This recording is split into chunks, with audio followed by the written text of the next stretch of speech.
You do look recharged. Did you just get back from a vacation, or is that organic Botox? Hilarious, but no, I did just get back from a 3-day yoga retreat in Costa Rica. A retreat? It's like a vacation for people who are better than you. I'm familiar. Never have I felt so connected to my own mind and body. People have told me that I'm giving baby energy. You do come across as quite immature, so that does align. Clearly you're unfamiliar with your own inner fetus. Is that so? We're doing another one next month. I highly recommend it. You really could use it. No, thank you. Figures. No, it's just that I'm already attending a wellness retreat next month. Oh, are It's actually you? an ayahuasca retreat.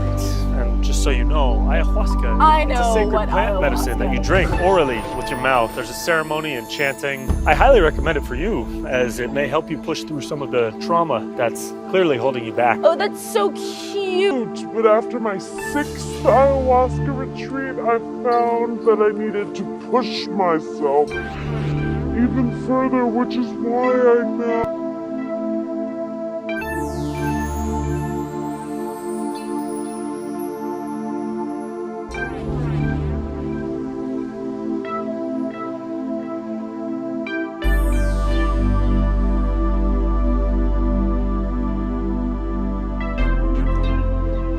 Hello and welcome, everyone. This is Dissolving the Divide, Derek Bartolcelli with my lovely co-host Leslie Powers, and we got some great guests with us, and I'm going to pass it off to Leslie over there in California. How we doing on the West Coast? Doing really good. It's been staying warm here. I'm really excited to have with us today this duo here of Joel and Yerasimos from Here for the Truth. And they also have a really great personal development and spiritual expansion program called Rise Above the Herd. And they were also with us on the, I think, our last Funnel, Freedom Under Natural Law Conference. So these are some great gentlemen here with us to talk about the truth and to help us expand our consciousness and make the world a better place. So welcome, you guys. Really great to have you. Yeah, great to be here. Just let you know, Joel's name is Joel, not Joel. Joel, I like to okay. call him Joel sometimes. Sorry about that. Joel, keep it simple. Call him Joel now because he's in Mexico. I know. We gotta sorry, bro. do the pronunciation. Good to be here, guys. Thanks for having us. Yeah, cheers. Yeah. Jose, no way. No way. It's not the same. Yeah. So what sparked this topic for today was a post that Yerasimos, you had done on kind of pointing out that a lot of folks who are identifying as spiritual and using a lot of spiritual rhetoric are displaying a lack of psychological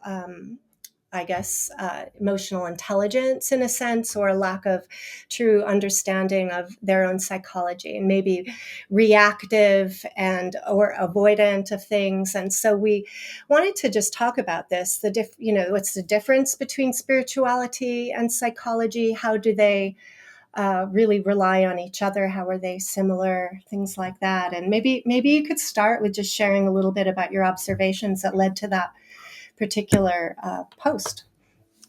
Yeah, I'm trying to remember. I think I remember the post now. I brought it up here on Derek, you can. Yeah, on Facebook I was talking about self-betrayal with spirituality. I got you. Yeah, so I think it's my foundation into personal development work was psychological.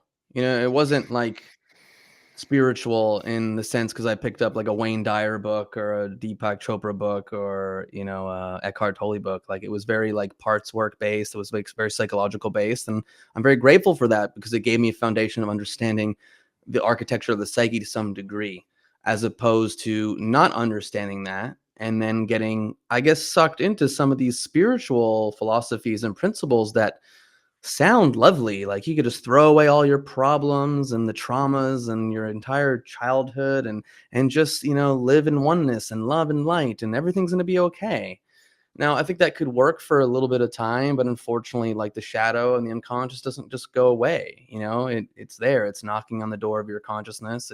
It shows up in symbols. It shows up in your dreams. It shows up in the people you attract into your life that are carrying aspects of you that you've repressed and you've disowned. And so I think for myself, living in New York City for a long time and in Los Angeles for a long time, those are kind of two hubs to some degree, of certain areas of knowledge, or even in spirituality, people that are into certain things, but especially Los Angeles, that I just came across a lot of people that weren't grounded, that would behave in very unconscious, flaky, passive aggressive ways, and then just sweep it all under the rug because they speak in this voice, and you're my beloved, and we're together, and let's have ceremony, and let's drink some chocolate together, and it's like this hypnotic affectation that gets thrown around in spiritual communities. So I just call bullshit on it. Wait, I'm sorry. Did you say chocolate? Because I'm offended because they go by cacao. Sorry, yes, cacao. Funny enough, I wouldn't even consume cacao or anything chocolate or coffee for 9 years because I was staying away stimulants and depressants and everything. Anyways, I digress. That's why you have such a closed heart, bro. Your heart will be so much more open if you just totally cacao ceremonies. Yeah, it's so interesting. So Irene Lyon, who I know you've had on your podcast as well, who's kind of an expert in somatic health and the connection of somatics with trauma and psychology. She just did a recent post about, like the yoga voice, like don't use the yoga voice, but and you gotta be real, Yeah, and we've talked about that with her, and my wife actually trains and studies with her. It's her kind of field that she's in. She just went up to Vancouver for Irene's first scientific practitioner training that she's hosting.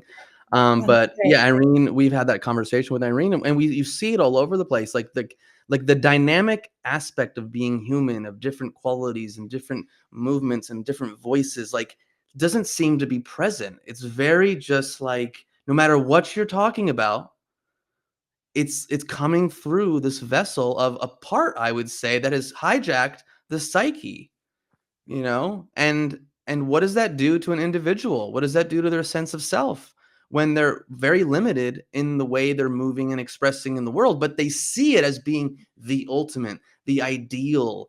This is how I should be. I'm so above everything. I've evolved to 5D consciousness. I'm just like, okay, you're a fucking human being also. Like, what's your knowledge and experience of being human? Joel, what do you got to say? Yeah, well, I mean, at the crux of it, if we take things for their true purpose, is there a difference really between psychology and spirituality? Like, isn't ultimately the end goal to be more connected to self, to develop deeper meaning in one's life, to feel more connected to the whole, etc., etc.? So I feel like the meaning in general, or the perceived ideas that we get when we hear the word spirituality, have actually become quite distorted. And I think the goal of all of this is to become more fulfilled as a human being, to become more competent to deal with reality, and to build a friendlier relationship with life. And I feel like that the pseudo spirituality that is sold to us these days, more often than not, leads us away from those end goals rather than closer to them. It requires us to cut ourselves into pieces and to negate parts of ourselves, and to even develop like an unhealthy inner critic when we behave and act and talk in ways that don't fit this mold or this ideal of pseudo spirituality that we're sold. So yeah, I mean, I tend to look at things through a lens of reality. And as a living human being, like the primary motivator for me on a day-to-day basis is to lead me towards purpose, towards meaning, towards fulfillment. And I'm just questioning whether certain ideas lead me towards there, or if I see them lead others towards there, or if I see more often than not certain ideas just leading people, off a cliff and into confusion and into contradiction. Yeah, for sure. You've mentioned the idea of parts, right? And we're talking about division, separation. When we talk about dissolving the divide, right? It implies that there's compartmentalizations. And I think what we keep coming back to is this idea that what we really are aiming for is integration of ourselves and of an integration in some way in between each other and society. And maybe share a little bit more about how you guys are perceiving this this whole concept of parts. Well, I mean, I guess when I'm talking about parts work, I'm looking more at elements of the, I guess, the architecture of the psyche. There's different people speak on this. That happened to be my first foray into personal development work. Is my first acting mentor was heavily influenced by the teachings and the work of Doctors Hal and Sidra Stone. Actually lived in NorCal. They lived in Albion. And, Hal was a Jungian analyst. She was a behaviorist, but they just kind of came to this place of understanding that like the psyche, for whatever reason, we could talk about ancestral trauma, historical, trauma, but it's almost like the facets of a diamond. We have different aspects of us and how we communicate vocally, emotionally, movement based that come across in a certain way. And what happens is we're raised in a system through parents, through our caretakers, through school culture that says these behaviors are allowed and these behaviors are not allowed. And so what often happens, especially in the early years, certain qualities of being human get pushed down and get repressed. And that's just the way it goes. It's not like a bad thing. Like, this is what happens, in our life. Maybe when you have super conscious, aware parents, that rearing process comes across in a different way. But most of the time, if we can all look at our lives, there are elements of me that came to more to the forefront of my personality based on, my parental behavior and other things I came across, and other aspects of me were not allowed. They were disapproved of. So when we talk about integration, in my opinion, it's how do we reclaim these lost aspects of self? And not project them onto others. Like, oh, I repress my anger, so you're so mean. Oh my God, you're so mean. Or let's say I'm a people pleaser, and then it's like, that person's so selfish. How dare they focus? You know what I mean? So I feel like, when we understand ourselves in a certain way and we understand how we're being triggered in the world, that's data for us to go inwards and go, why is that? And more often than not, there's a reason. And so from my point of view, when I speak about parts, I'm thinking of it in terms of that way. I know systems like IFS have gotten more popular over the last, 10 years or so. But I was trained in a different system modality. That there's some similarities, but it's just this idea of let's put our arms around all these aspects of self instead of living in this place of self-judgment and self-denial and self-repression, and go, hey, there's a part of me, I have a thought that pops up sometimes, and it's like, oh, where'd you come from? And that's interesting.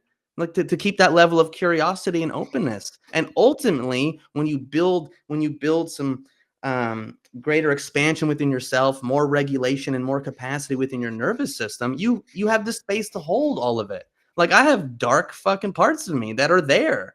And I go, okay, you're not going to take over the wheel today, because hopefully you're healthy. Hopefully you've done the work necessary to make choices that guide you towards a more higher value life. Mm-hmm. If that makes sense. Yeah. I go ahead, Joel. No, I was going to say, we're talking about integration, and from the Jungian perspective, what gives rise to the shadow in the first place is this idea that we need to be perfect. So we're raised and we're sold this set of ideals that we need to live up to, and this can happen through the vessel of any form of religion, any doctrine, even New Age spirituality, whatever it might be. And so, when we show traits and behaviors as young kids that don't fit into this mold or into this ideal, then they're punished and they're shunned. Then ultimately what happens is, over time, we repress them into the unconscious and into the shadow. And this is what leads to ultimately a disconnection within oneself. And so the real goal of self-work is to be more whole as a human being, not be more disintegrated and be more separated. So I think the conversation needs to shift on an overall perspective from, we're not trying to move towards perfect. What is perfect? Who has ever seen a perfect human being, right? Yeah. And even this idea of even spirituality versus psychology, it's all it's all spiritual to me. Like, I'm human. This is Yeah. an amazing, extraordinary spiritual experience. I'm not just like, oh, these facets and these qualities are spiritual, and then those are not. Like, I'm on this journey, and it all falls under the umbrella of that, in my opinion. Sure, we can use labels to differentiate. That's what words and language are for. But I just I love this life. I love all of it. I love navigating and dancing between opposites within myself. I love being curious about who I am, how I relate to others. I'm not trying to get to this ascended place where I don't have problems, where I don't ever get angry, where I'm just like in a blissed out state all the time. Like, okay, you could try doing that. Like, I'm here to be human. I'm here to be real. But that's the thing also, like with many of, these types that kind of led down this path, it's almost like they remove suffering from existence. And anytime suffering comes up as something to have to grapple with, like it doesn't fit within their cognitive idea of reality because of this program that's playing out. And so like it's actually unreality. It's not realistic. And there's the key problem from the get-go, like you can't avoid suffering.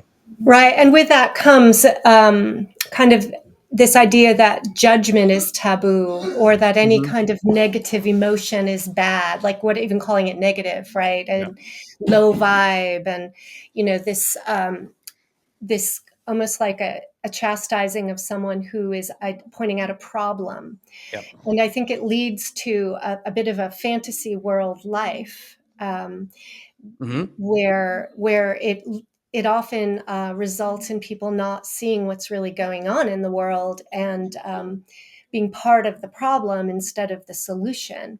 If you're bypassing the actual problems, in pain within yourself, and bypassing, facing your own difficult emotions, your anger, your shame, those judgments and things, and so by walking around them, or just saying, hey, no, we're just going to deny them, we're not going to talk about it, because then we'll bring more negativity. That's a lot of the new age that I think is really keeping people stuck in a certain, like a cul-de-sac or a loop.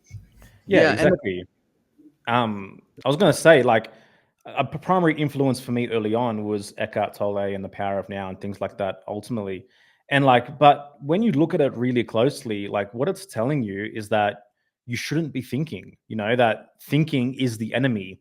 And that even like looking to the past and trying to like observe what happened, what took place, why, and be discerning about one's circumstances is actually wrong as well. And it's just again, it's cutting off parts of what oneself. It's disabling one's rational faculties, one's ability to be integrative, to look at things and see how they fit within the bigger picture, etc., etc. And again, it leads people to living in a one-seasoned world, which isn't sustainable. And in my personal journey, like in the beginning, it felt amazing. I was living in a state of bliss, great. All my problems dissolved, everything disappeared. Like I was floating, and it felt amazing. But ultimately, like you can't escape reality forever. Like relationships, problems come up. When it comes to moving towards purpose and career, problems ultimately come up. And this led to me casting a huge shadow in my life, which I had to go and grapple with as a result of this being the primary driver, of my actions in my life. Yeah, and also too, how you navigate pain and how you navigate suffering and how you relate to it determines how you progress through life. Because let's say a breakup happens, let's say you lose a job, let's say you're in a partnership that needs to have fucking some serious conversations. If you ignore that, you're robbing yourself of the growth potential that can occur from embracing meeting this pain, meeting this suffering full on, and seeing what it does to you and what it asks of you and how it calls you forward to the next evolution of your being. Yeah. When I think of my life, when I think of, how I've turned into the person that I am today right now, with the flaws that I have, but there are moments where I go, you know what? I'm sitting with this. I'm not drinking the pain away. I'm not fucking the pain away. I'm not smoking weed the pain away. Insert any distraction and self-medication tool that there is. I need to sit with this. I need to be with this, and I need to see what information this has for me, what wisdom this has for me. That being said, I'm not knocking people that like turn to certain things, because until we have the ability, the knowledge, the self-awareness, the capacity, we're going to do the things that we need to do in order to just try to get to some place of equilibrium. Like, I get that. I have compassion. But when we know better at some point, hopefully, we can do better, and we can take the events of our life and realize they're not bad. Oh, this job, I got fired. Oh, this relationship ended. Oh, whatever. And go, oh, fuck, what is there? Like, to reframe and go, what can I learn from this? What is, even if it's just a little bit of awareness, because I'm not saying just go right away into this happened for a reason and everything's fine. Like, no, you have to go through the process of whatever you have to go through depending on the circumstance that you were facing. But even just enough to go, this is for like the evolution of my being. This is good for me, even though I'm in fetal position, weeping and heaving. You know what I mean? But to be able to actually feel that and experience that, there's no substitute for it. And yet many want the substitute. They want the quick fix. Yeah, people are very frightened of those feelings, very frightened, especially those who have had, intense trauma. They will do almost anything to avoid feeling that pain. And people have said to me things like, I don't think I'll stop crying. It will consume me. I'll go crazy, So the compassion is an important part of helping people to step into that pain or build the capacity to experience it. Because without that compassion, at least especially towards oneself, one's defenses are constantly going to be put up to block it, right? Yeah. I think it can be argued that the root of all pathology is the aversion of pain and suffering. Yeah, well, there's Carl Jung has a quote. There's no coming to consciousness without pain. So if you're constantly moving away from it, if you're constantly kicking the can down the road, what is that ultimately doing? Yeah, and even from a Reichian lens, what happens is that you build up armoring, right, within your system. You become more and more disconnected from reality. You become more and more fragmented, and it becomes harder to come back to sanity. And harder to see what's true as well, because the more defenses and distractions and flights you take from feeling what's real, the more stories you've created in your head, and the more desensitized we become. Yeah. And I think it also leads to people, finding little tribes or groups of people that they can feel aligned with, to feel safe, and then reinforce each other in a storyline, right? Hello, culture. Yeah. Just don't make it cultish, right? Yeah, and that's unfortunately what happens. The spiritual catwalking with some of this stuff going on. You got, influencers out the gates on any kind of spectrum these days. It's insane. It's a money-making market and all this stuff. And just to throw in a little context of these things of, yes, there's a lot of new age, new cage, fucking minutia out there. And it's quite, disrailing to one's true fucking authentic path work.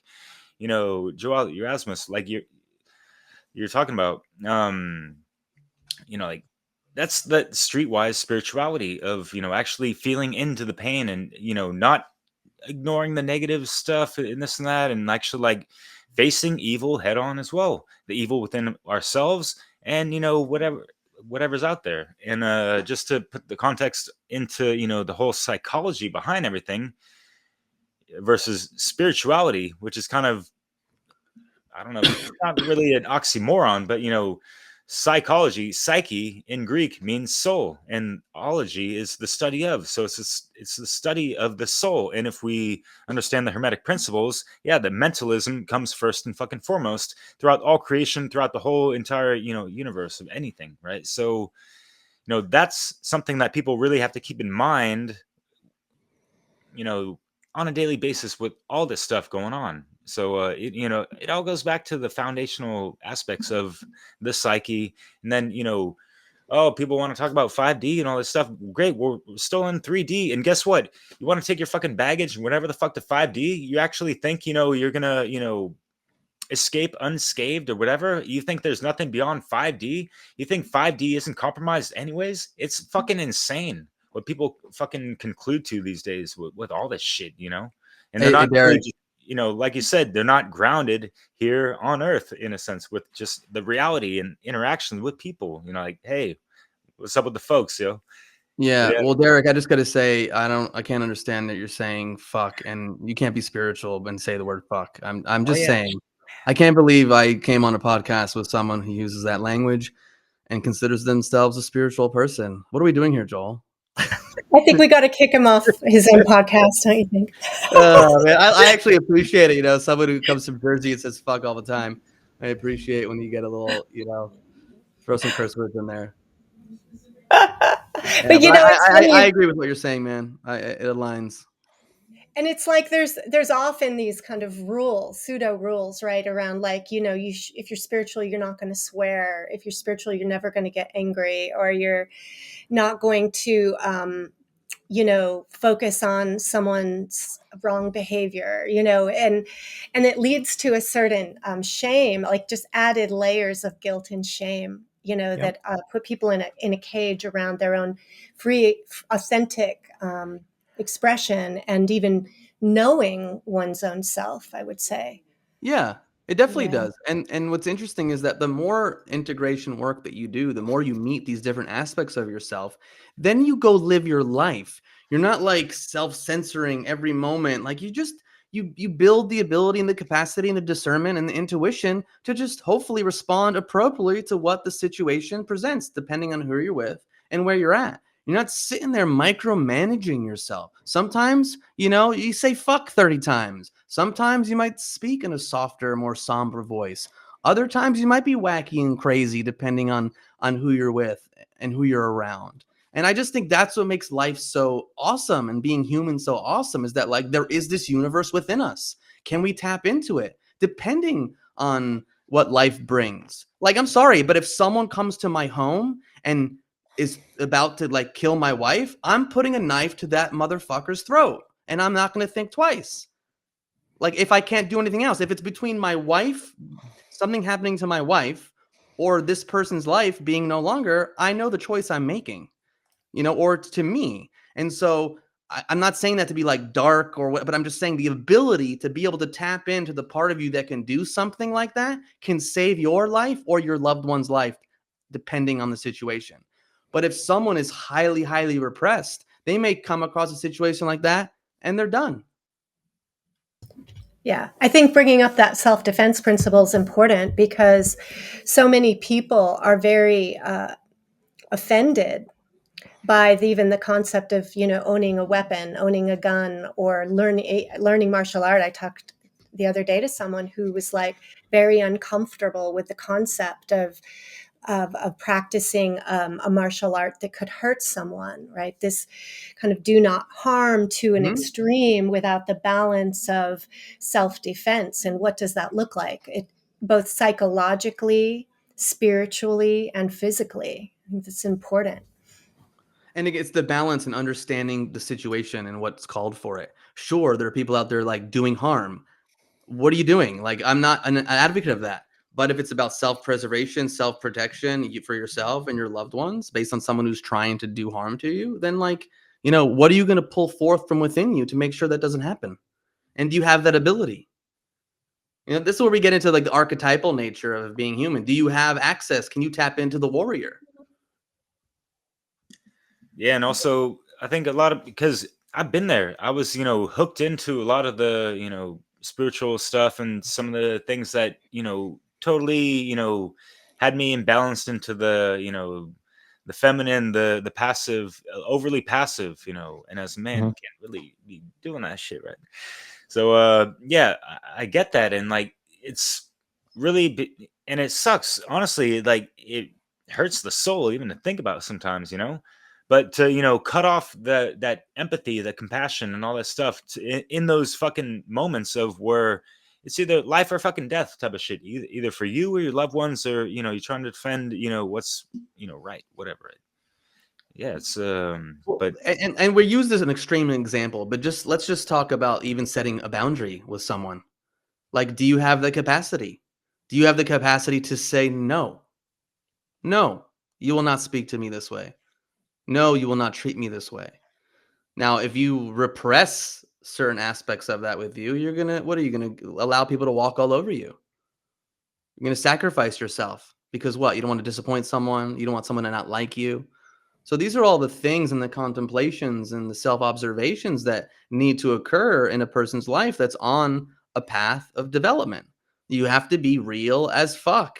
Joel and I, we created this test recently, the real as fuck test, for people to take to determine, like, hey, let's take a look in the mirror. Let's be honest with yourself. Where are you betraying yourself and where are you not being real as fuck? And That's now, awesome. and then what? And then what? Then you have to feel the pain of, oh man, like I'm betraying myself there. Oh, I'm betraying myself. Oh, I'm not honoring myself there. And then does that pain lead to motivating you to doing something about it? Whether it's picking up a book, whether it's listening to a podcast, whether it's going, you know what? I went through a lot of trauma in my life. I don't really understand the physiology of my nervous system. So, maybe I need to, work with someone that has acumen in these areas. Mm-hmm. The thing is, everything that we're saying about spirituality can be said about religion as well, or can be said about any dogma. It's basically like any time that you're given an external blanket moral code as to how to live your life, it's going to lead to disintegration within oneself. It's going to lead to casting out certain parts of ourselves into the shadow, And then very often, like, what we become pathologized in the sense that, we're expected to be good. We're expected to be nice. We're expected to be, etc. But it's not coming from a genuine place. It's coming from a place of, if I don't do this, then I'm evil or I'm immoral in the eyes of this, ideology which I've adopted and taken on as reality. But like true, genuine care, genuine kindness, genuine benevolence, it comes from a place of wholeness. It comes from a place of selfhood. It's actually a selfish act in many, many ways. It's not a sacrificial act. And that's a big part of it as well, is that these ideologies program us to believe that sacrifice is somehow correlated to morality, when, in my opinion, these two things really cannot coexist, I agree with you. I think that at the foundation is the value of self, and that means every individual, right? And that means if we're going to be valuing someone outside of us, we need to also recognize our own value and preserve, ourself, and not be the mat that people step on. That idea of, if you can't say no and you can't set a boundary, you become the doormat, and that's more of a role of an enabler and a codependent, which is also a way of bypassing yourself and not developing a holistic self. Yeah, and like if you look at the language of all these ideas, whether it's religion, whether it's spirituality, it all comes down to a war on self. Like what's good is like things that move you away from self. Is when you squash your desires, when you diminish your existence. This is what moves you towards morality, and that's what we're being programmed with.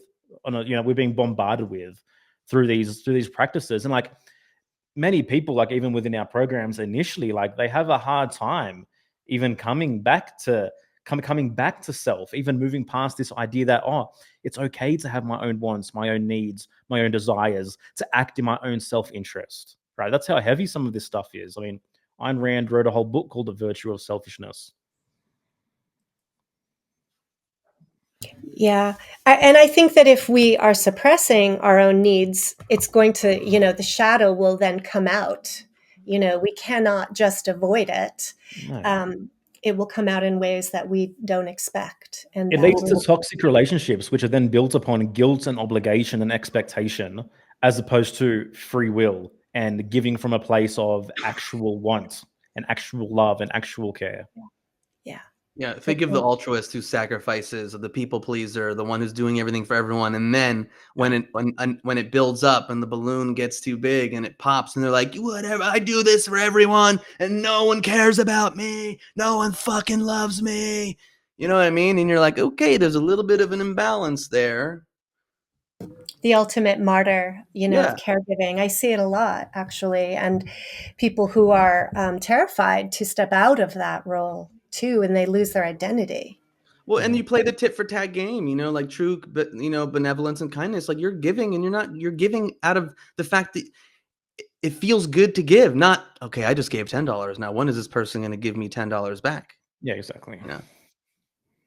Or whatever, Oh, I drove them to the airport. Now I'm going to call them next week, and they need to drive me to the airport. Well, I drove you last week, so why aren't you driving me when I tell you? You know what I mean? Like that kind of shit that goes on in people's minds. Yeah, and also, this idea, I see it a lot with mothers. That adult mothers who are caregiving for their adult children, or maybe a disabled partner, and there's a program very common in motherhood that you're not a good mother if you think about yourself, that you need to be a martyr and always do for everyone else, and that's very toxic. Well, I sometimes, and maybe not my best moments, like I've called out my mom like in Greek, like I call her a fucking martyr, and she gets so triggered because my mom became mom at 6 years old technically because her mom was shot and killed in the fields of Greece, and so she was the eldest of her siblings, and so her along with her aunt had to like take care of the kids until her dad like married someone else, and then she was a caretaker until she met my dad, and so like she epitomizes the caretaker, the mother who's like, I'm doing everything for you, but to a certain point. But then like your health suffers. She navigates a lot of different things with that. And then when you don't listen to her, and then it's like you throw in those little programs, like, oh, everything I do for the family, everything I do for you. And you're like, half the time you're not even asking for this stuff. They're just like they're just helping you, not even being able to decipher whether or not you want their help or not. Yeah, really, really good point. That's very real. real. I think those words are connected, mother and martyr, actually, etymologically. Oh. I mean, that's very fascinating. It would make sense that they are. Martyr, mother, sound very familiar. Yeah. I just looked it up. They both come from this Mordor, which is to bear life or bear witness and suffering. Wait, Mordor, like in Lord of the Rings, bro? Like where right. they're holding the Eye of Sauron exists? Damn, I knew my J.R. mom Tolkien knows like what's Eye up of here. Sauron. Damn, no, she's awesome. She's amazing. Wow. I want to rewind it real quick because there's the stigma of, and I think this has been it's been a misnomer, and people kind of throw this term out loosely, just like people throw out a lot of terms loosely. But spiritual narcissism, and it's one thing to focus on self and do that proper inner work and all that good stuff, and take care of self first and foremost. So your house is taken care of, so you're able to help others, if you will, right? Because we want to be in service to others and creation and be stewards on this great beautiful earth and all that good stuff. Yet, and of course, it's valid in a lot of senses. I mean, like spiritual narcissism does definitely exist, and it deals with people that have been instantly enlightened or taken some time, but they are carrying a baggage of unresolved trauma or whatever the fuck, and haven't done their proper shadow work, however much lip service they want to pay to it, right? So any thoughts on that? I mean, I think in the most simple way, it's people who utilize like the study of spiritual subjects, or maybe the way they look or dress or how they talk, to just uplift themselves or see themselves as better than everybody else on one level, which I think is a lot of things we're talking about during this whole conversation. Well, and it's also been prevalent in history too, looking at the way that the Christian flag, or the kings always had their priest with them to bless their battle, and the blending of authority with the crown, and the spiritual aspect. It's been very misused and abused. Having war on someone else or seeing someone else who's not in your religion as subhuman, right? It's very Yeah, I mean, dangerous. isn't that what the Crusades were about? I mean, I'm not so accurate on all my history, but I mean, we're seeing it. I mean, we see it all over the world all the time. We just other the other person because our God is better than your God. Our God is the truth. Your God is the false. Yeah, and then we could take it to the new age stuff. Like, well, I read this book and this author, so and that's on some other level stuff. And it's kind of like that one movie, and they did a play on with Jay and Silent Bob with the like I forget the name of what is it, Dead Poet Society or something like that, with Matt Damon and the other guy, Affleck. You're talking about the exact movie, Dead Poet Society, with Robin Williams and I think so, yeah. And they're like, yeah. hey, man, you haven't read this book. You're not up to date on this author and this and that. And you can just see how this carries on. And it's like a dick measuring contest to a degree. It's like, what's the fucking goal, guys? Like, what's going on kind of thing, like. It's like over analytical, over intellectual, right? You can, talking about what's right or wrong just from a intellectual standpoint is very different than being a fully embodied human. Well, yeah, and also how you relate to nature and the natural world. I mean, and also social media, I think, has created spiritual narcissism on steroids in terms of how we project this image out into the world of who's the most spiritual, who's the most knowledgeable, who looks the most spiritual too. I mean, there's an entire industry on just like dressing spiritual. Like take a trip to Bali and like see how everyone's fucking dressing. Like, oh, and I'm not saying you can't have your own like fashion sense and what you're drawn to, but it's interesting that, certain types look the same. And I mean, ultimately, it's driven by an intense lack of self-worth. Like that's the only reason that someone will be projecting so hard to seem so superior to everyone else, right? Yeah, like I remember I took this was many years ago. I ended up taking this like hunting, little short weekend hunting class with this guy in Vermont. And the way he talked about his life and his experience and nature, he had never even left Vermont. I think maybe he maybe went to Canada. He never left the country. He was a hunter. He connected to the land. At that time, I remember being like, dude, you like feel like the most spiritual person I've ever met in my life. And he's not reading all the books. He's just connecting to himself and connecting to nature and tapping into something that's that you're not gonna like tap into just because like, oh, I went and I did a Eckhart Tolle 1 week retreat. I mean, maybe you might, but it's just like you just know there's this feeling, there's this sense like, wow, here in front of me is this person that like has lived a life and that like is deep and has had some wounds and has healed from those wounds and is just I don't know how to I can't even put words to it. It's just like this knowing of like, man, like I want to spend some time with you. Like you have wisdom to offer. And yeah, that's what it is. The wisdom is the experience and people living in on a daily fucking basis. It's not a one-off. It's not just, an occasional thing. We're not like tourists in the truth, realm of whatever the fuck. It's like you have to live this shit. We have to embody this. It needs, comes from that integration. I think Joe, you mentioned that earlier, I mean, you can't be a 20-year-old that just goes to Peru for like 1 week and does ayahuasca and then you come back and identify as a shaman. You mean that's not part of it?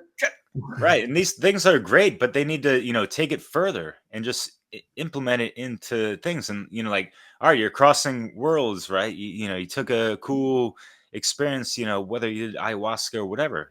Those things are great. Hopefully it's not the watered down, commercialized version, from some kind of like 99-cent, shaman on the side doing some ceremonial shit, whatever. But you know what I mean? So like people need to take that window of opportunity and bring it into their own reality and just contemplate, meditate on it, and evolve from that, because it does speak volumes when you really take time to unpack these things. Yeah, Not and feel like you're touristing around, like, yeah, I went to Europe, man. I did Paris. I went to London and all this stuff. Well, what do? You're just, naming things and like that's all. Like, what the fuck, right? You know what I mean? Yeah, I want to add something too. Like, I don't want to sit here and be like, I have it all figured out, because I don't. Of course, we don't. know? Yeah, like, And I think that like what's important on this journey, because we've all been through our little phases and the journey and and the elements of our journey, is that can you remain humble to the fact that you don't have it all fucking figured out, and you don't know everything just because you did one workshop or you read one book. Like, you could be inspired and it can bring you to a certain place within yourself. But like, I think humility is like in that context is really important, because it allows you, and this is where I think some people maybe don't even have the capacity to sit in that, hey, I don't know, or hey, I may not know everything. Can you sit with that? I don't know.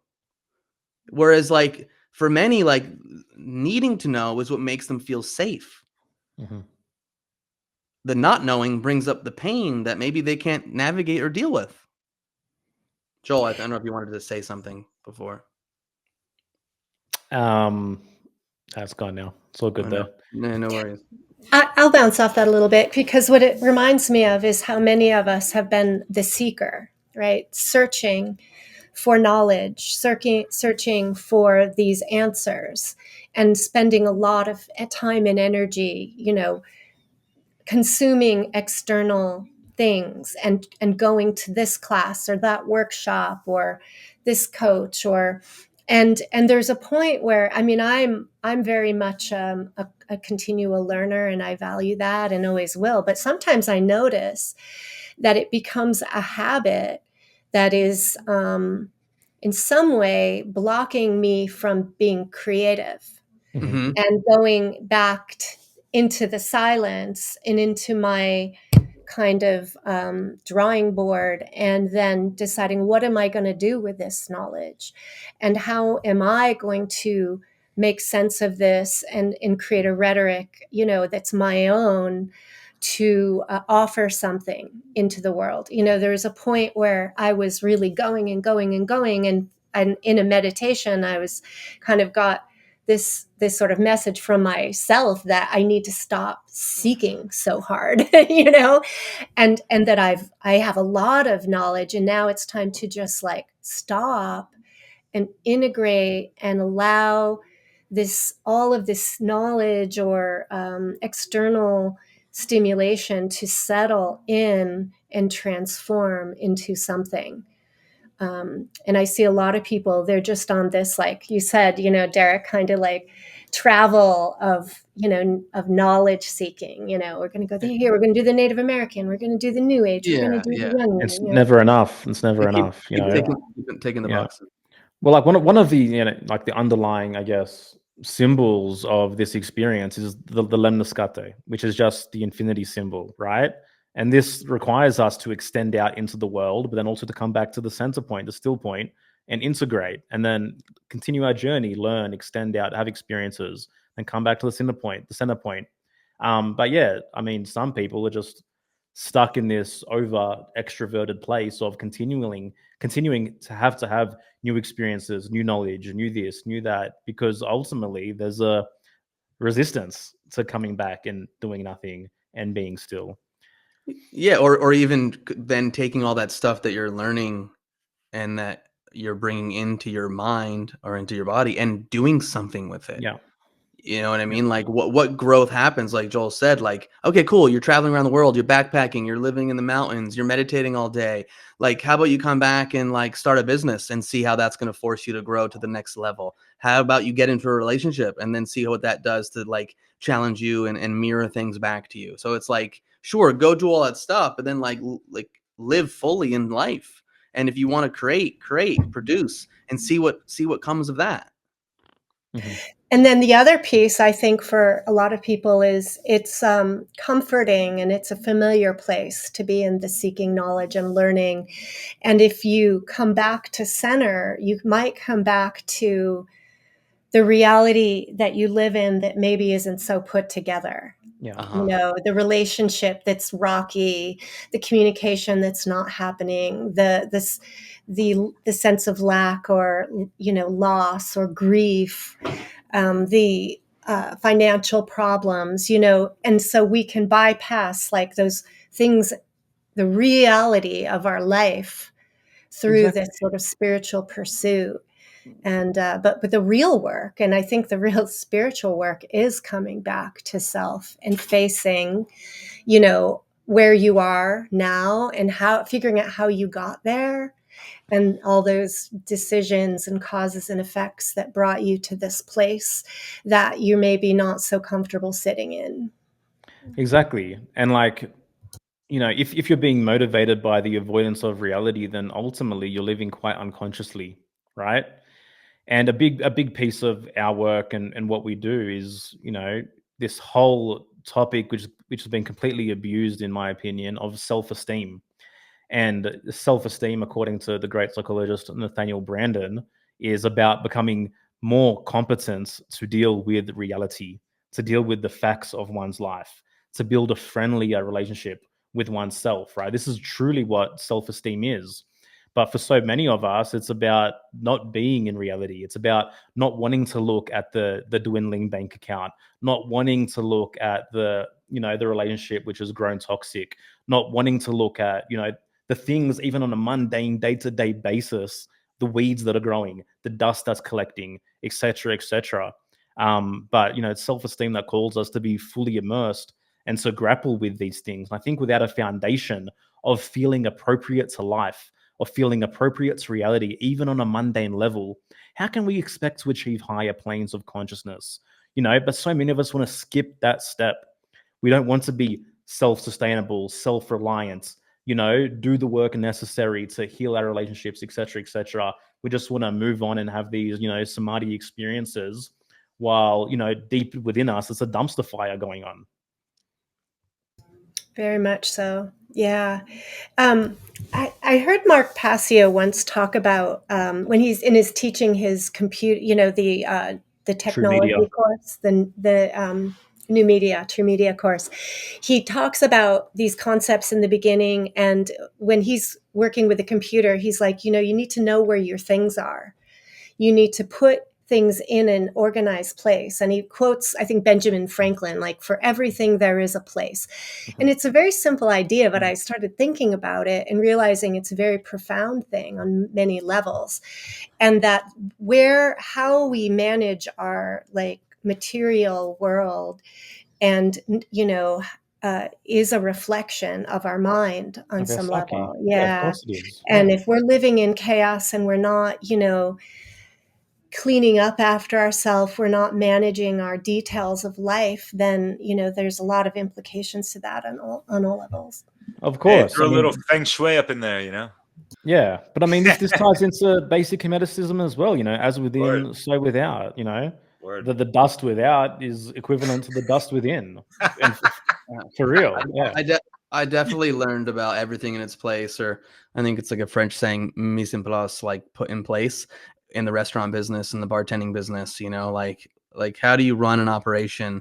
How do you serve? How do you do this? If it's like, wait, I'm looking for the simple syrup. Where the hell do I go? I'm looking for this. Where do I go? It's like, yo, everything has its place, And so, like, think about the individual. The room is a mess, and then their room is cluttered, and they're spending 20 minutes every day just looking for their fucking keys. Like, what does that do to the state of your psyche? But then what? Right. You want to go off in the mountains and meditate for fucking a week? Okay, cool. Now take whatever you learn, bring it back, and clean your fucking room. and again, I don't want to throw stereotypes, but very often, like the people that have done like the most plant medicine, etc., can be the most disorganized. Is what I've personally seen and experienced. That's interesting. Yeah, it can kind of take you so far out into this metaphorical world that you're not consolidating that into your real behavior, and it humbled me. It made me realize, some of my personal work, right, around my own space and this sense of organization, because it's a waste of time and energy. And what is more important as a living being than our time and energy? Yeah. and where we're putting our attention. And if we're searching, for lost keys for 20 minutes, and then we're running late and we're angry and we're irritable, like all of this cascading effects that are not really getting us closer to our, fulfilling our, I guess, our, working with this divine spark, Yeah, exactly. Like we need access to divinity and to supernal stuff, etc. But we also need objectivity. We need to value rationality. We need to value right what's happening on a mundane level, on a day-to-day basis. We need to show the same amount of care that we do for these incredible experiences. We need to show that same care on the most minute level. And to me, that's what the psychologically healthy person is actually doing. That's how they're going about living their lives. Like the two are kind of inseparable, right? So I think it's a good time maybe to talk about what are the skills and the methods or ways that people can. I guess let's start with this. What are the skills needed to integrate the spirit and the psyche, and to be a whole, authentic person? I mean, I think it's in our podcast name, here for the truth, building a zero tolerance attitude towards lies and attuning your mind and your life towards truth on all levels, and recognizing where there's fear of truth, where there's a version of reality, that there's work to be done and there's something that needs to be dealt with, because our true power lies in our relationship to truth, in my opinion. Our life force, our ability to create, our capacity to feel fulfillment comes down to how much truth can you hold on a base level. I guess that's where I would start that conversation. Yeah, and the only thing I would add to that, I mean, I thought that was beautifully said, is like to individuals that are listening, like look at your life. Like what substances are you a slave to? What substances can you not, go through a day without, or a week without? See where you're giving your power away to something, and then realize it might not be the most ideal way to live. Like sure, you can explore things on an intentional level, but if they're habitual, what are they doing to you and why? And if you don't know why, then get some support. If you realize you're utilizing certain things to just try to like self-regulate or auto-regulate, because all of this stuff is just happening automatically, then gain the knowledge first to be able to point to yourself and go, aha, I do that. Aha, oh, that's a challenge that I have. Aha, and then hopefully, like I said earlier, maybe you come across a person, you come across a teaching, you come across a book, and someone to work with, maybe someone who was where you were at 3 years ago or 5 years ago. Because it's like that's what's happening. We're all like moving along on this path to life, and then like you come across someone that like maybe is at a place where you were. And so I just feel like and again, it just piggybacks what Joel said, like you have to be radically honest with yourself. You have to look at your life and go, the proof is in the pudding. Why don't you have the career that you have? Why don't you have the money in the bank account that you have? Why don't you have the partner that you want? And look in the mirror and go, well, you know what? I'm a fucking asshole sometimes. Oh, what? My room's a fucking mess. Oh, what? I'm not doing work that aligns with my purpose. Like, okay, cool. Now what? Because you could sit there and stay in the victim mindset. I'm not saying humans aren't victimized. We are. But like, how long are you going to stay in there? At some point, you got to like, again, be real. Be real as fuck with yourself and feel the pain associated with being real as fuck with yourself. That's going to motivate you to fucking changing. Yeah. And I mean, awareness is only one half of it. Many people are aware, but refuse to act on what they've become aware of in terms of problematic areas, So action is a key component. Like, okay, have the awareness, but now what are you actually doing about it to shift that? Exactly. Like people think awareness is like the end goal. And it's like how many conversations I've had with friends, with clients, with family members, like that'll say something like, well, every time my mom says this to me, I always get angry. Okay, cool. You have the awareness, but you're still telling her to fuck off every time. So maybe figure out what's going on underneath so you can shift and build new neural pathways of behavior so you don't say fuck off to your mom or your wife or your daughter or your child every time they trigger you. That's great that you're aware of it. Cool. You're not changing your behaviors, so what the fuck's the point? Yeah, the self-monitoring and the self-awareness is step one. with all my clients. That is the very first step, right? Let's notice. Let's see what the patterns are. Let's observe. And it's like, Joel, you said, how much truth can you hold? And I equate that also to this, how much emotion, how much of yourself can you tolerate, at any given moment, in honesty. How can you, how much capacity do you have to feel really your true feelings, that building the somatic capacity, understand the physiology of the nervous system and how that's very interconnected to your emotion. Oh, for And sure. we For can't sure. see the truth if we are unable to feel the We resulting feelings. we live the lives our nervous systems have the capacity for, right? So like, Yeah, that's great. the joy that we're not experiencing, the feelings of happiness and euphoria that we're unable to hold, ultimately comes down to a base physiological level, right? So we have to build the tolerance through titration to lead us towards this life of joy and fulfillment and wholeness that we quote unquote crave. Well, and this is also why, like, we integrated the nervous system piece in our group coaching program, Rise Above the Herd. My wife Sophie leads 5 nervous system workshops, because you see out there a lot of personal development programs. Like, cool, they might provide some value, but they're missing the somatic piece. They're missing the nervous system physiology piece that I think is extremely important to allowing an individual to like understand what's happening on this deep, nuanced level, on why they were responding and reacting in the ways that they are. And to learn the skills that most of us never really learned. Yeah, and I want to comment on what you said before, like about the capacity to feel. Like, I mean, if you sometimes have the capacity to sit in your room and like just let out tears and sit with them and be with them, then maybe you don't need to turn to the alcohol that night or the weed that night.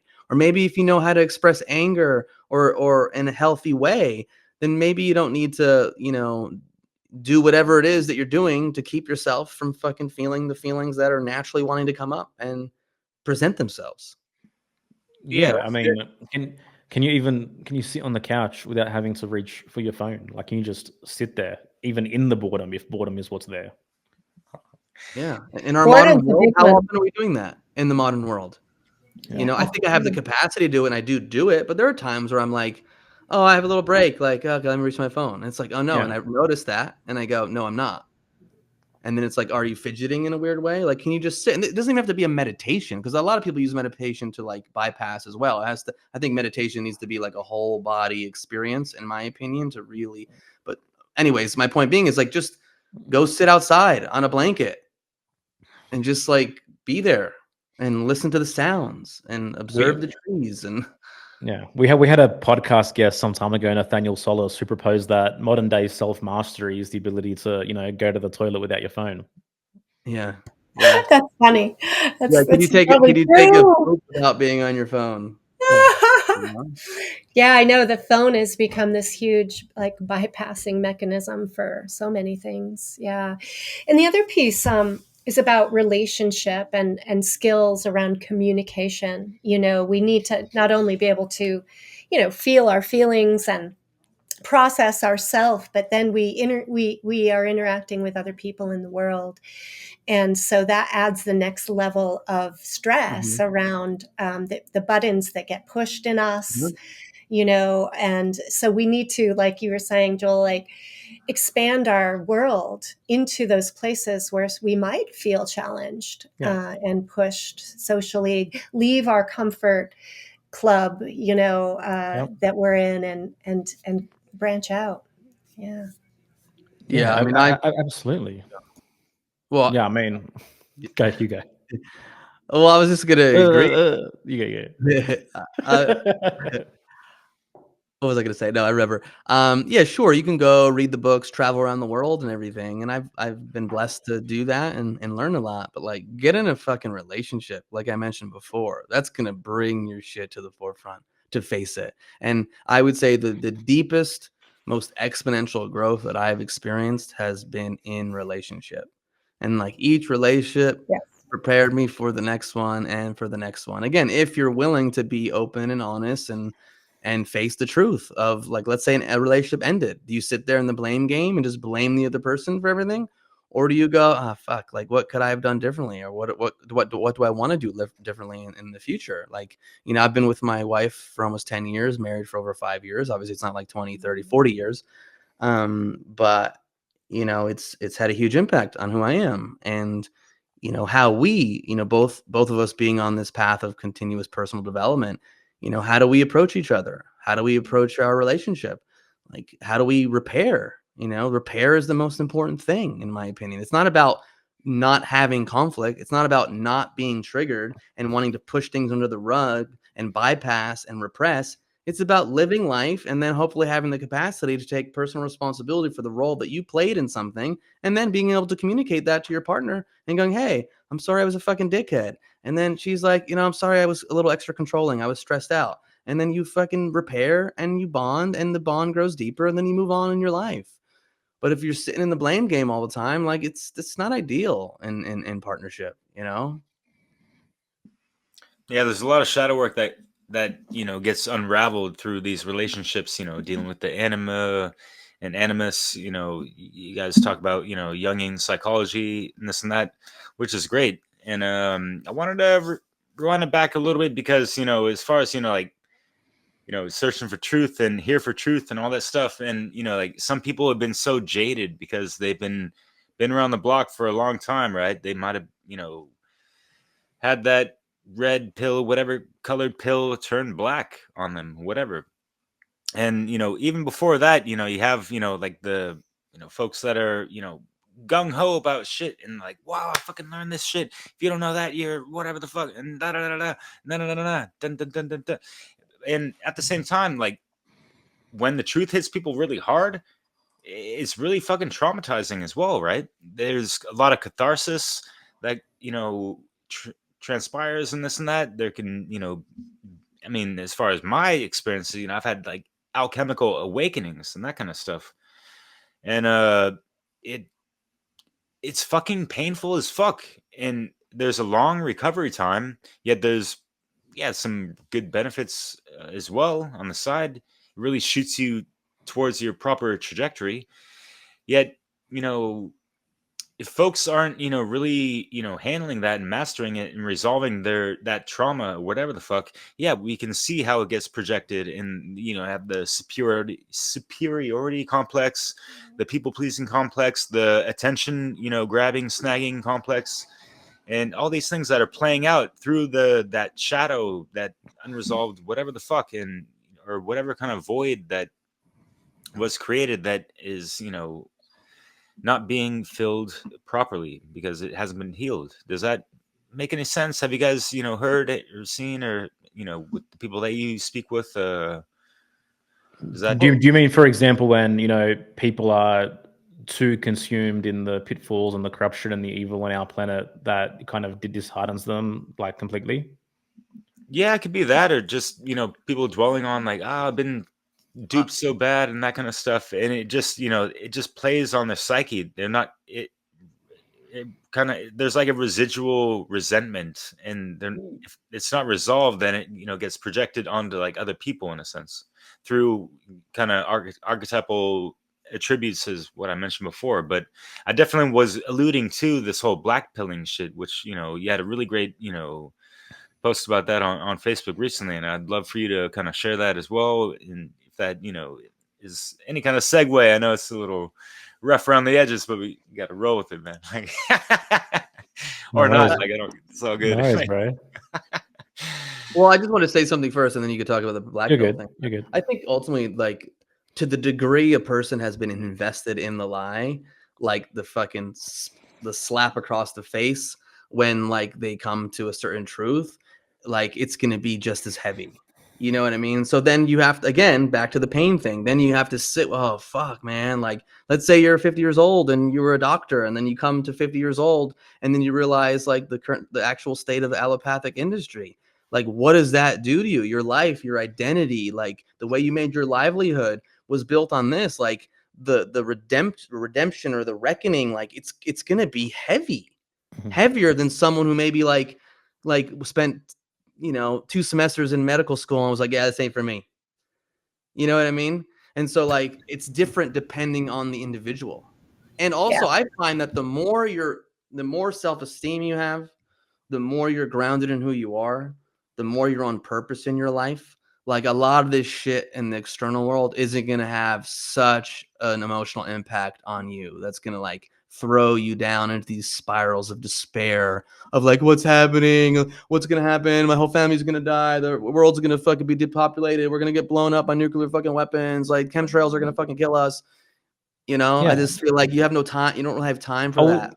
yeah. I would add the more purpose that you're living with, right? The more meaning that you've developed within your life, the more that you've stepped onto that heroic path, right? And you actually truly see yourself as the hero of one's own journey, as opposed to like a background character. Like your values shift as a result, and the way that you know invest your time and energy on a day-to-day basis from a rational perspective is simply not going to be stuck in this place of doom and gloom and fear mongering and whatnot, because you value your life, you value your existence, you value your potential, you recognize there's a mountain to climb and there's work to be done, you know, which is not going to be served by staying in this state of apathy and simply pointing out, you know, the evil that is all around us, so to speak. And yeah, on the black pill thing, Derek, it's like if there was, obviously there is hidden agendas, there is deep corruption, there is secret societies, you know, what would their ultimate agenda be? And to me, the ultimate agenda would be for you to hate life, for you to reject your existence, for you to think that you live in some kind of depleted, stagnant, dry, bleak, fallen realm, devoid of possibility, devoid of hope, devoid of potential, devoid of beauty, right? And so many people within this truther community that, you know, we can use the black pill metaphor. I see them take that route, right? And then even when there's a semblance of possibility, a semblance of genuine help, right? Now we see people so stuck in this apathy that immediately the finger comes out and it's like, oh, that promises potential. That must be a psychological operation. So I think adopting this attitude where we see everything around us as a psyop is in fact, like I mentioned, you being curated in the image of the very evil you claim to be at war with. Because these are the people that hate life. These are the people that push these anti-life ideologies. And now we don't have the tolerance for any light whatsoever, you know? So I think that's just something that people need to be aware of. And the quote which I attached to that was of Ralph Waldo Emerson, which he said, people do not seem to realize that their opinion of the world is also a confession of their character. Oh, I love that quote. Yeah. Yeah, and it's an imbalance. It's an imbalanced view of life because, you know, when I look out my window, I'm kind of in awe, you know, of what I see. And I get joy and pleasure from the trees and the bushes and the flowers and the wind. And I think it's really important to continue to put yourself into nature, especially, and cultivate beauty and really Yeah. savor the good stuff. It's And super and important. be in awe of the mystery. Like Yeah. where has our reverence for the mystery and for the sacred gone? You know? That and our sacred purpose for being alive Yeah. now, Yeah. now in history, now in whatever part of my ancestral, you know, wheel Yeah. of generation, right? I am here. And so it's a very exciting thing to be alive and to then, you know, start to see your own self as this very unique being with a voice and with a very individual and unique Yeah. you know, holistic package to offer. You know, it's a really beautiful thing, so we need to really keep bringing that out. Yeah. I'm gonna steal Yerasimos's line, but and what a miracle that you're here, right? Yeah, Think it's about very, everything that it took for you to exist. Think about yeah, all the relationships. Think about the ancestral lineage going back, every perchance circumstance that had to result in you being born, right? yeah. Yeah, and from what I know, I can see some places where my ancestors could have easily died. Yeah. you know, Yeah, and it's pretty amazing. not come here, you know, but they survived, right? That has to mean something, you know, Yeah. this energy, this life force energy in itself to me is of a value, right? To Yeah. nurture And it. it's like I have unique passions. Like, Hmm. are my passions random? Are the things that I'm interested in and inspired by, are they random? Like, personally, no, I don't think so, you know, and there's deep joy in me pursuing those passions, in Yeah. me creating in alignment with my unique design, right? Yeah, I definitely don't think they're random, especially when you think about systems like human design or astrology or the source cards or whatever. Like they highlight these things. Now, why that is may remain a mystery to many, but the fact is, it's true. I've seen it in myself. I've seen it in Joel. I've seen it in hundreds and hundreds of other people. You know, When there is you a unique yeah, spark, and you're that. when And what when do you when do when with that? when you see kids really inspired by something at a young age and they're really drawn to something, like most people look at it and they're like, oh, they're learning. But actually, according to Jung, we know they were remembering, right? There's a deep ancestral memory of things that this unique soul was drawn to and is interested in and was good at and was overjoyed by, right? And you see this child remembering the things that lit them up. Yeah. And unfortunately, you know, I think our modern day approach to school and parenting often suppresses, oppresses, shuts down some of that in children, right? Oh So yeah. we want to watch out for that. Yeah, yeah. I mean, that's a whole nother topic in itself, is obviously the bastardization of education that, we've witnessed. We've done a few episodes on that subject alone. So, yeah. Yeah. Yeah, there's so many offshoots of this conversation. Yeah. Um, yeah, I'd love to. Anything else on this topic that's I wanted to bring something up real quick because I'm sure you guys have seen like the uptick in just like the overpopularity and memes and this and that, and it's just like a compartmentalization of a concept or a quote or this and that, and people are like standing by that, and it's kind of like the TikTokification of things as well, like the TikTok videos, like it kind of goes in hand with the Dunning-Kruger effect to a degree. And yeah, like it's not just about like, oh, like someone just read like one book or this and that. Maybe they read a dozen books. It doesn't matter. They could have read 100 fucking books if they haven't integrated the shit and probably done the alchemical marriage of the masculine feminine dynamics of the hemispheres of the brain and all this other stuff that it involves a lot of deep analysis and self integration into thing and like the remembrance that we've been so and diseducated out of. I think that's key as well. So, back to the whole, today, like memes, like you can't even question people on the memes these days. Sometimes, like they're not even going to say anything. We have like these, it's so easy to block someone and this and that. And like, it goes in like, well, I know this because, I read such and such and it confirms, this one meme. It's like, well, okay. You, it's like no one wants to be challenged anymore. No one, you know what I mean? Like, have you noticed that a little bit?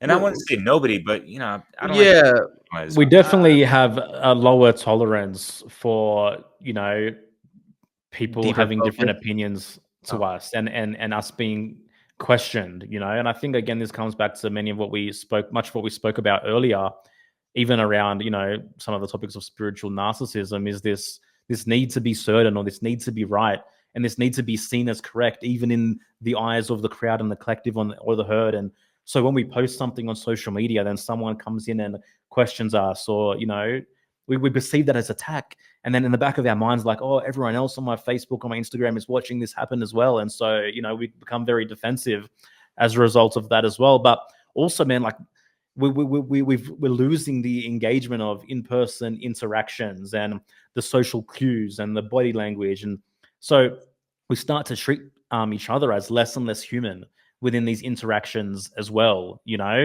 So it's definitely a problem. Like, obviously memes have their benefits, like you're able to consolidate small bits of data and information to cut through huge collective debris pretty powerfully. But yeah, to your point, I think you're right in terms of we need to build capacity for true argument, true debate, true joint discernment.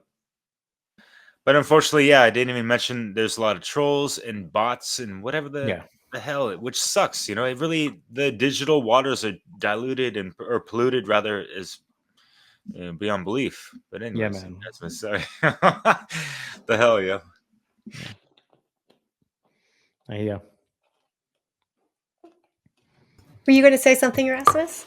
I don't think so. Maybe before, No. but it's Oh, all okay. good. I was actually going to highlight on the benefits of memes, but Joel touched on that. So Okay. Yeah. So I'm curious, to hear more about how you guys designed your program, right? And what is the goal of your program, and how did you decide the topics? I'd like to hear your philosophy a bit about that. Joel, you're good. I feel like you're good at this. I'll fill in any gaps. I want to hear your take, bro. How we designed it? Well, we designed it because we wanted people to start being more real as fuck with themselves. Ultimately, I mean, like, we created a podcast where we were having all these different types of conversations, and then Joel and I have been on our own journey of truth seeking and evolving as a human being. And especially with like everything going down in 2020, I think a lot of people were being awakened to a lot of BS in the world, and they were being forced to look in the mirror of like, well, who am I really? And how do I want to live my life really? And what kind of relationships do I really want to cultivate in my life? And so, I think a lot of people will realize like, well, maybe I'm not on purpose, or maybe I'm not stepping into my potential. And then so we were like, hey, listen, let's create a program, because you see so much herd consciousness and so much herd behavior going on everywhere. It's not just in the mainstream world. It's in different pockets as well. Like, whereas your individual consciousness is being swallowed up by the consciousness of the group, of the crowd, of the collective, whatever that is, whether it's your family, whether it's your nation, whether it is your truth community, whatever the fuck it is. And so it's like, who are you as an individual? Like, what does it really take to transform as an individual? How is your consciousness being subverted? Do you even understand it from a psychological standpoint? We go into also elements of new cage, deprogramming as well. Like a lot of the stuff that we talked about today. And again, I feel like we touched upon a lot of stuff that goes into this program. Like, who are you as a unique individual? Do you truly know yourself, love yourself? Do you really know what you value? What do you want to build and create and bring into this world? And we understood, like Joel mentioned before, that like this subject of self-esteem is completely misunderstood. And we think it's probably one of the most important psychological principles to know. And do people really talk about it? Do people really understand it? Because if you do cultivate healthy self-esteem, you're not going to tolerate certain behaviors. Yeah. Your relationships are going to be different. The work you do in the world is going to be different. So we I guess organically put together it was an 8-week program for a while. We switched it recently to a 10-week program.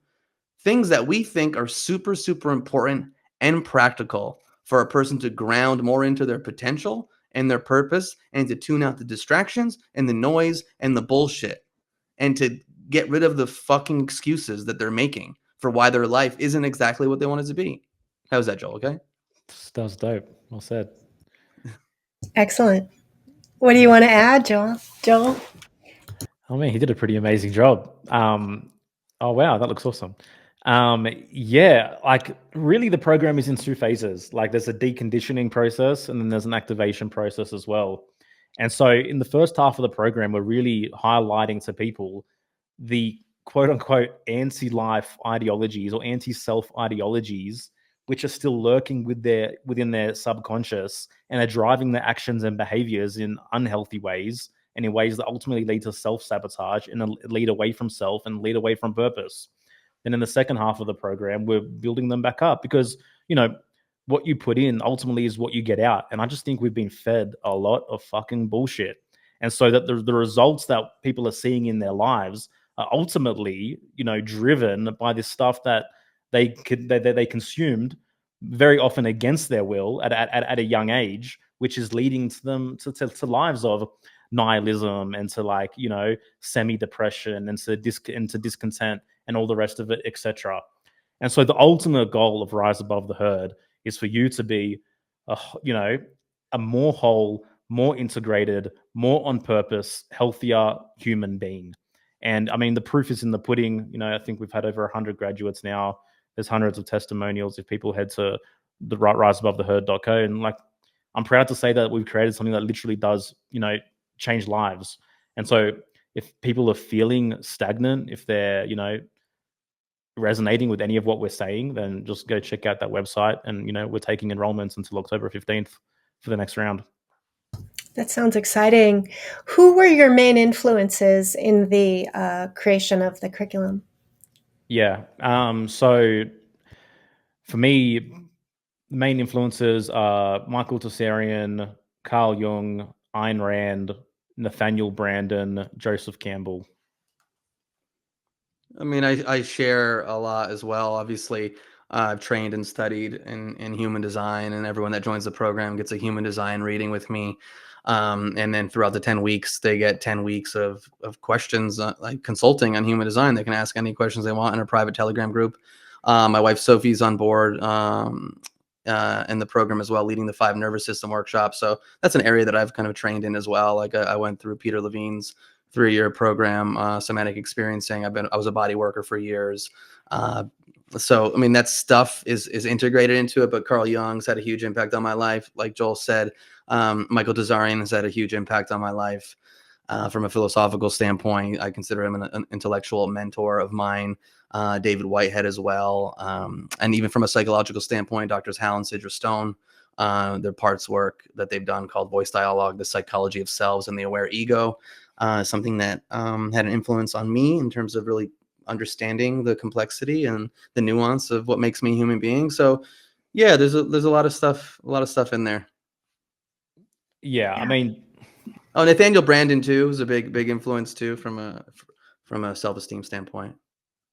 Yeah, this is the program that I wish I had, early on, for sure. Yeah. And it's very practical and grounded and no nonsense, like, again, it's a much deeper exploration of some of the stuff we touched on and tapped on today. Hell yeah. I got a question. Sorry, go.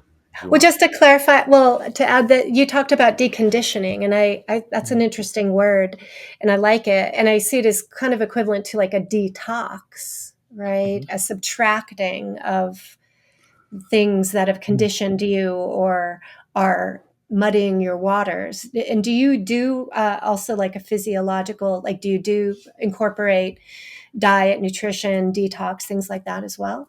I mean, it's not incorporated, but I mean, that's the world I come from. So people are allowed to ask whatever questions they want to, come to the program with. I wouldn't say that our audience is like completely like out of the loop in I feel like most of the people that come to us, they have a pretty decent understanding of health, just because of like everything we talk about in the podcast and the demographics we attract. And I'm not saying like everyone is 100% healthy, but I just think that it's not like the main scope of what we do. But that doesn't mean that conversations don't go on in our private group where I share my thoughts, or Joel or Sophie share our thoughts on that.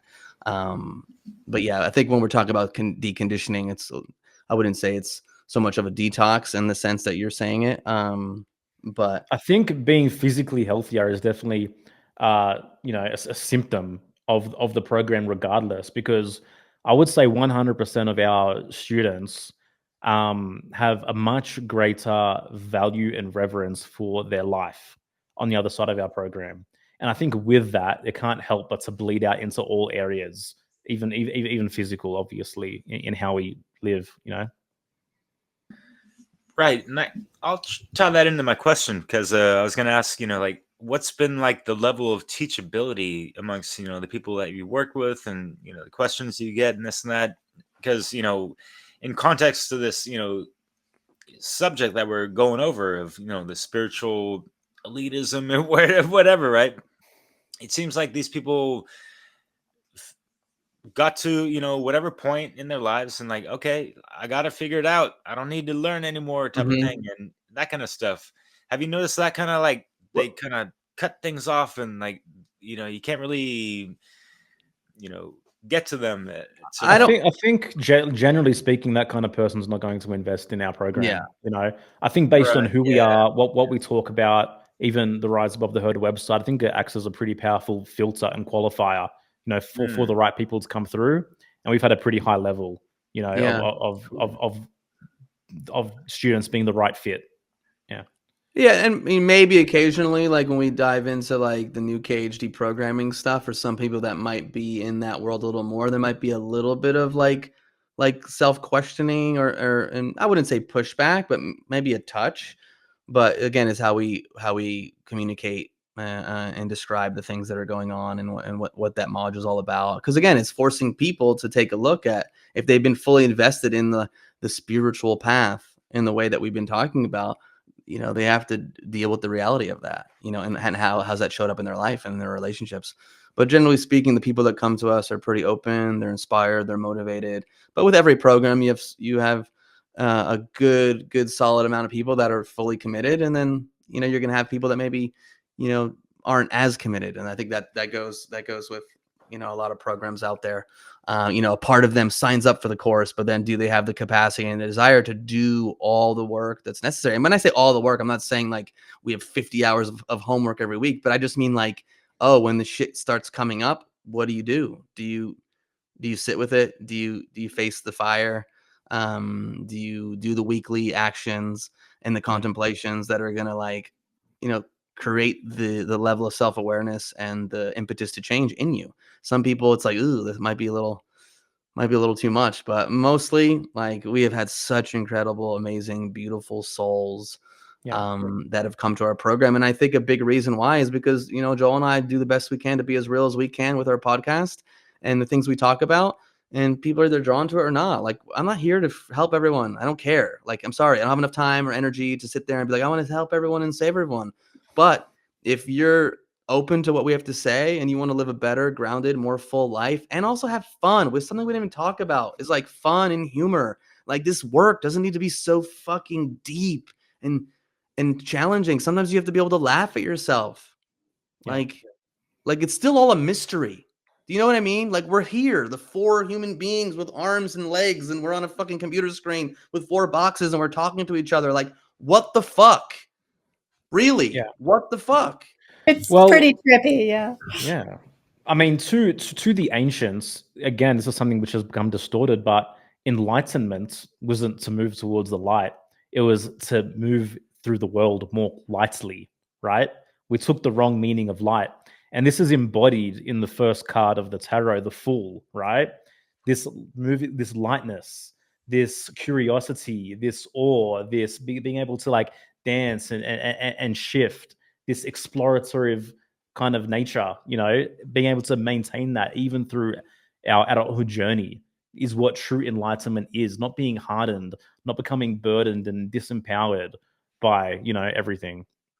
Well, Yeah. it makes me think a little bit. I mean, somewhat related to the George Bernard Shaw quote. Like, I think it's we don't stop playing because we grow old. We grow old because we stop playing. And so, like, how can we keep that childlike wonder and amazement within us? Like, we don't want to stay children, psychologically speaking, but can we have that curiosity and like wonder and like we go outside? Oh my God, look at this leaf. Oh my God, like I'm touching my partner's cheek. Like, oh, how it feels so amazing. Like, how can we kind of discover things new every day? But I think like our culture and our society and our education system like kind of beats that out of us.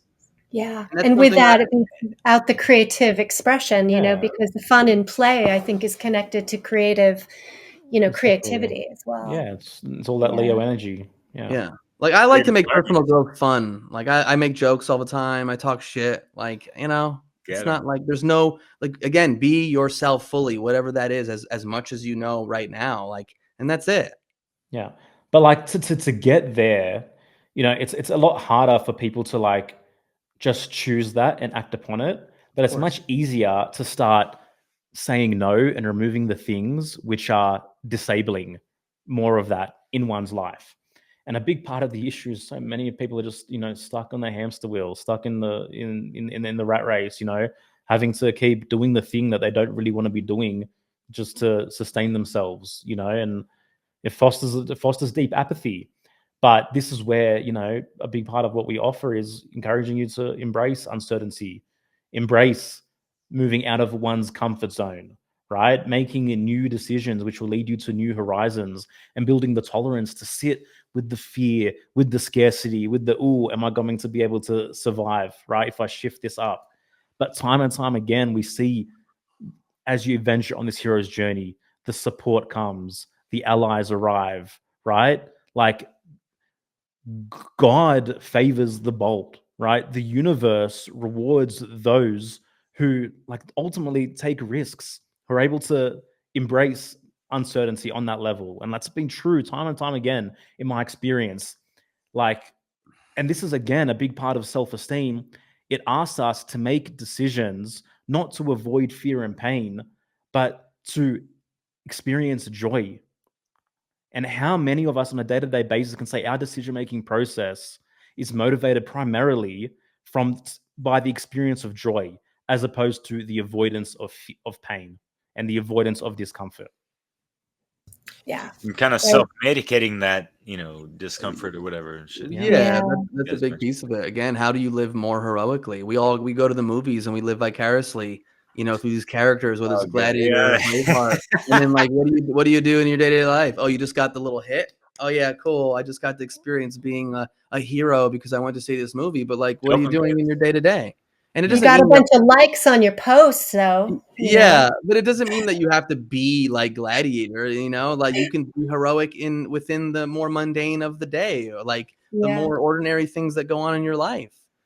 It's funny though, you know, that people's attachment to their posts and getting followers or likes, you know, is I think a way of trying to compensate, right, for that general deflation, you know, that they're feeling, and not really getting the joy from real life and relationship. Of course. We move towards we move towards the pseudo self-esteem hits when we lack the authentic self-esteem, you know. Yeah. And I think too, you know, some of this, when we talk about the parts work, and I have familiarity with the internal family systems model, you know, I mean, as a one packaging, right, of some deeper ancient concepts. But it's, you know, a lot of people that come to me are very perfectionistic. They have parts of themselves that are very oppressive and very self-critical and self-negating. And so they're stuck in this stagnancy, really, that of their own internal oppression, you know, and then can't have fun and can't have the light as a feather kind of way of interacting, you know, with the world. And we all want to deal with the tyrants out there, but are unwilling to face the tyrant within. Yeah. But that's where the work lies, you know. Like again, it's on an individual level. You have to realize what's going on within yourself, within your psyche. And make, if you have the awareness, oh, I have a huge inner critic or a huge perfectionist, then okay, what do you do about that? You know, maybe they work with someone like you, you know, like. But I mean, how many people even have on a theoretical level, a psychological understanding to see themselves as different parts, right? Yeah. It's not taught. It's not mainstream knowledge. Inner psychology is not a priority in our culture. We live in an anti-psychological age. Yes. And that's, I think, a big part of the mind control and the programming. And it's also a big part of why some of these spiritual ideas, concepts, schools of thought, like take fertile hold, because people don't have a deep understanding of their psychology. Yeah. Boom. Yeah. So I think we're winding down. And that's the heart of the matter. And in regards to keeping it light as a feather, mayats, like hearts of the matter. How heavy is one's hearts? But you know that's the original name of the full card, right? Is Ma'at. The full originally was Ma'at. I did not know that. Yeah. Wow. No way. Wow. Yep. That's cool. You got to share some references on that. I got to see. I will. Yeah. Cheers. Yeah. Man. Thank you. Yeah, Lamat is the original French deck, if you look into it. Yeah. Oh, right. The Marseille deck. Okay. Yeah. Yeah. Okay. Yeah, that rings a bell, actually. Yeah. Sorry to cut you So, off. yeah, just, any opportunity here for any last words, anything you want to add about your work, about this topic, and where people can find you? I mean, riseabovetheherd.co for the 10-week program. We start October 15th with this next cohort. We're only taking 12 people. Our main website's hereforthetruth.com. That's where we host all our podcast episodes where you can watch. Obviously, you can listen on Spotify, Apple, and other platforms. Yeah, that's all I have to say. Yeah, nice. Yeah, speaking of, staying lighthearted and creative, I've got an album coming out on October 23rd. Yeah. Many, don't know, but my original passion is hip hop and rap. And this is my first full length album in a decade. It's called Scorpio. It's available now for pre-save and pre-order on iTunes, Spotify, whatever. But yeah, I'm pretty proud of what me and the select people I've worked with on this project have compiled here. And I think people get a lot of joy and value out of it. So yeah. I've listened to the album. I'm very fortunate, and it's fucking awesome. And I'm really proud of my brother in arms over there. That's amazing. Yeah, if there's a link, just search Joel Rafidi on Spotify or Apple Music or wherever you Okay. consume music, and yeah, it'll be available officially on October 23rd. Okay, awesome. Well, Word. And that's, my ears perk up to these things because, I love mixing some cool conscious hip hop and all that good shit. Yeah, man. Not just that, but yeah. You'll dig it then for sure. Oh, that's awesome. Yeah, then. That's really wonderful. I really appreciate what you guys are doing and, chatting with us today and let me ramble on a little bit. And yeah, it's like, wow. We've been around the block and we've seen a lot of stuff and we've contributed into some of the negative and we've had to kind of redeem ourselves and kind of like, hey, admit that we were wrong on even our own behaviors, what we thought we knew and whatever the fuck. Like the manipulation and all these things are at, the highest degrees regardless. And so, yeah, bring it back to the basics. Yerasimos, as you mentioned, like it's like taking those humble steps and keeping that,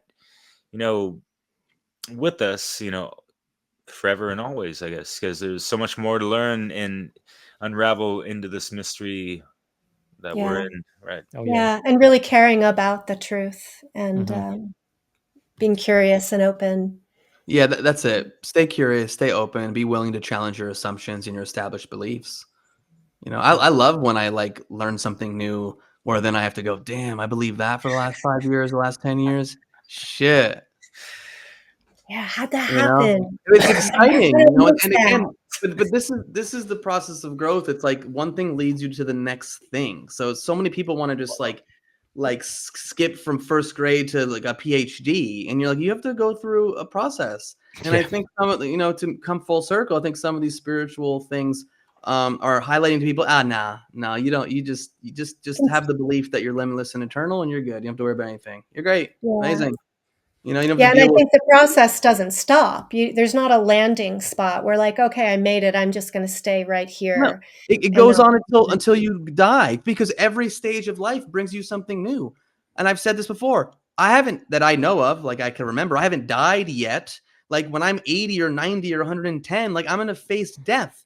Like that's going to be something I haven't faced before in this lifetime. So like I'm going to have to deal with that and navigate that. And that goes for everything, getting to your 40s and your 50s and 60s, and maybe you have kids, and maybe you have grandchildren, and then maybe you have an injury. Like there's always new opportunities in life that are going to be presented to you that you haven't faced and dealt with. And so that is an opportunity for more self-awareness and more self-knowledge and more acceptance and more growth. So like it doesn't end. If you're on this path, it goes on until you go to wherever we go next. Yeah. It's like letting go of some of those rigid expectations of how things should be or you want them to be. And when you get, a wrench thrown in, to not see it as the end of the world or the destruction of life, but something to be curious and to see as maybe a challenge to overcome and a way to grow in yourself and your own mastery. So it's a lot of mindset stuff. It is. And being open to, you don't know where the past's going to take you. If you told me 12 years ago that this would be my life right now, I don't know, maybe I could somehow go, okay, maybe. But like, what? Like, I mean, Joel and I meeting by chance online, over 3.5 years ago, and then what we've built and created together. And he's a brother to me in so many ways. Me meeting my wife 10 years ago, it's like sometimes you have to let go of the life you've been so controlled in planning so you can create space for the life that's waiting for you. And this is where that lightness and that openness of the fool and where is this journey going to take me? Your new life will cost you your old one. Yeah. Yeah. So anyway, thank you both so much for having us on. Much love and respect for what you're doing in the world and having these conversations and what you guys do individually. And this is the beauty of technology, is that we can sit here and have these conversations and then broadcast them out to whoever the fuck wants to listen to them. That's right. Yeah. Thank you so much. Really appreciate you guys and your work and your taking time out with us today. It's very valuable. No, really want to encourage everybody to check out the work of Joel and Yerasimos on Here for the Truth. And tell me again the correct, there it is, Rise Above the Herd. Rise Above the Herd. Make sure I said it right. All right, guys. Well, Leslie, thank you so Derek, much. thank you so much. Love being here. Pleasure, love being here. Love your energy. I love seeing podcast partnerships as well. I think that's awesome. So thank you. Cross-pollination, let's keep it buzzing, Cool. It's fun. It's a lot of fun. All right, y'all. Be well. Take care. Catch you later. Thanks. I'm not saying the experience made me a better person than everyone I know, but I am above most people. That's how I felt after my week-long silent retreat in the Himalayas. Only a week? Perhaps you've had their salt. Thank you very much for being here with us for this great event. Thank you to all the presenters and organizers as well, who have donated many hours putting together everything to make it all happen. You can find everyone on the freedomundernaturallaw.com website to give anyone a token of appreciation in the form of a donation.